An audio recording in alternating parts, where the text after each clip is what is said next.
things that you want to share about our precious Sherry. And Bill, whomever you want, and as many of the two of them as you want to include. Victoria, do you want to speak in? Okay. Can I say why you're doing this specifically?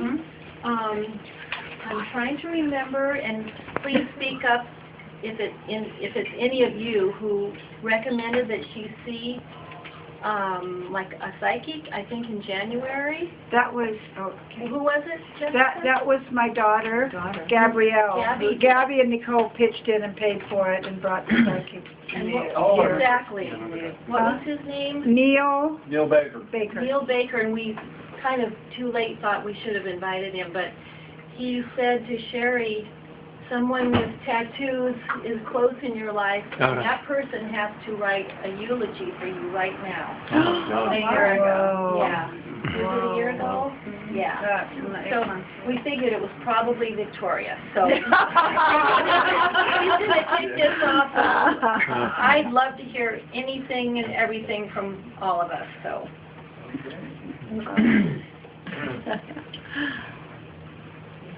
Okay.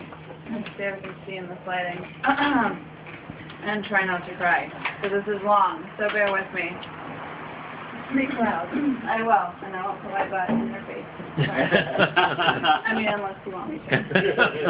New, right?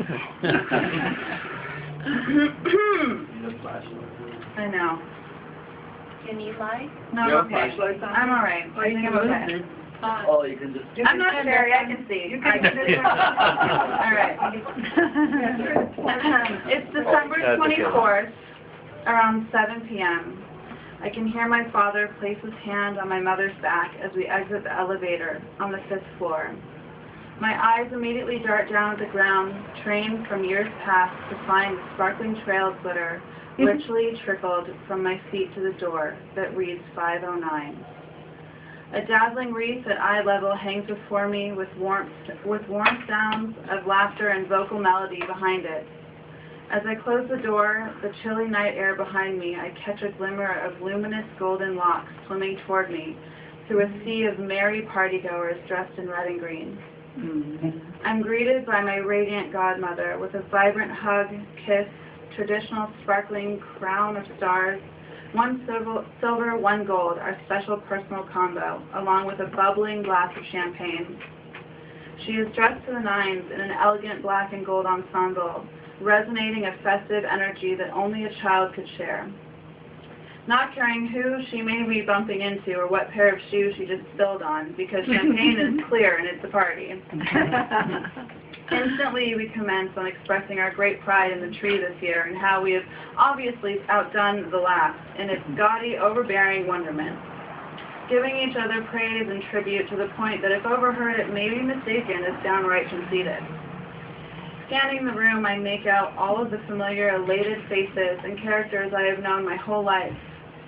There's a cowboy, a magnificently tall goddess, handsome men in Santa hats flirting and teasing with one another, a Hollywood movie star that always plays the bad guy, a gorgeous woman in a dress with large hands that may have a little secret, a teacher dripping in jewels and vivid fabric, an older gentleman talking my mom's ear off, a close-knit, practical couple that park themselves on the couch all night, an ear grin from a man holding a video camera, and the apron woman that seems to never leave the kitchen save to decorate the table with more delicious food. A boisterous dude drinking scotch, telling stories the whole night, and of course the gentle giant that sits on the balcony most of the night, sneaking a joint or two.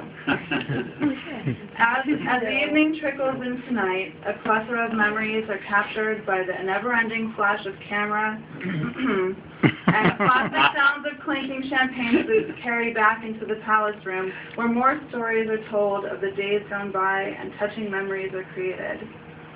Even as a child, no matter how much fun getting dolled up and sneaking champagne or even taking credit for the tree was, the anticipation for presents on the bedtime was the highlight.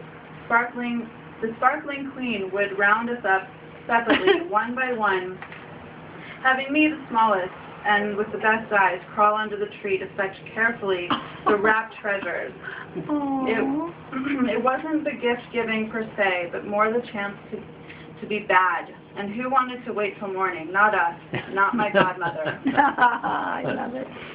Rounding midnight, things would wind down, cabs would be called, and leftovers would be wrapped and taken home.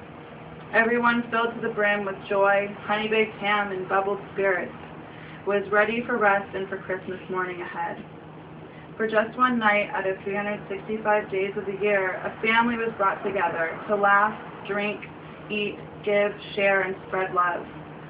Year after year after year, some maybe 30, we have come together and immersed ourselves in spectacular wonderment, which was Sherry's Christmas Eve party. I owe my actual life to my wonderful mother. Sherry would agree with this. She didn't want to deal with babies, she wanted to be one forever. but like it or not, Sherry received the name Mother, credited to her from me anyway. So when it comes to where my traits as a woman and a human being come from, it's from both of my mothers. Now, that is the title that I have for her, and I know everyone else here has one as well. She is a friend, best friend, angel, wife, because I know Phil is here too, and to all of us family. My whole life, Sherry has been an inspiration, and I don't use the word lightly, like so many do. I mean truly inspiring. There are not many on this earth that have got the ability to speak, point, or even give a look, and one immediately wants to change, do better, or just be more honest.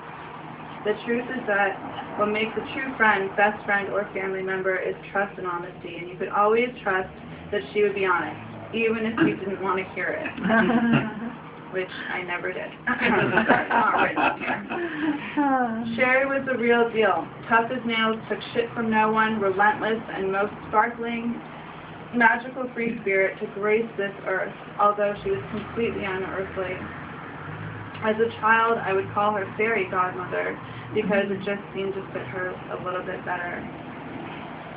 From her perfect golden magical hair, her sparkling jewels, her rhinestones studded everything, moons and stars anything, glitter on the walkway to guide you in, crowns of stars for all her favorite goddesses, crystal hanging by the window reflecting their brilliant light all over the walls, her endless energy and passion for goddess cards, the past, present, future fortunes, and most of all, her twinkling, spirited eyes.